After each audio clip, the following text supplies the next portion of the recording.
প্রধানমন্ত্রী শেখ হাসিনা পুনরায় আওয়ামী লীগের সভাপতি এবং ওবায়দুল কাদের দলের সাধারণ সম্পাদক নির্বাচিত হওয়ায় তাদেরকে অভিনন্দন জানিয়েছেন বিএনপির মহাসচিব মির্জা ফখরুল ইসলাম আলমগীর।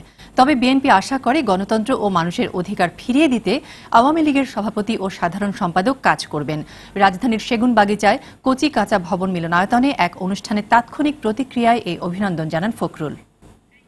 শেখ হাসিনা আবার সভাপতি নির্বাচিত হয়েছেন এবং ওবায়দুল কাদের সাধারণ সম্পাদক নির্বাচিত হয়েছে। আমি তাদেরকে অভিনন্দন জানাচ্ছি, শুভেচ্ছা জানাচ্ছি। আওয়ামী লীগের এই কাউন্সিল থেকে গণতন্ত্র পুনরুদ্ধারের পথ নির্দেশ আমরা দেখতে পাবো।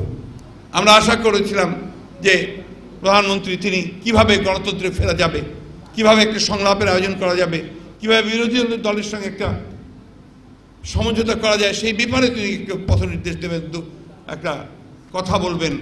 কিন্তু দুর্ভাগ্যজনকভাবে আমরা সেটা পাইনি, জাতি সেটা পাইনি। জাতি যে অনিশ্চয়তার মধ্যে ছিল, সেই অনিশ্চয়তার মধ্যে থেকে গেছে।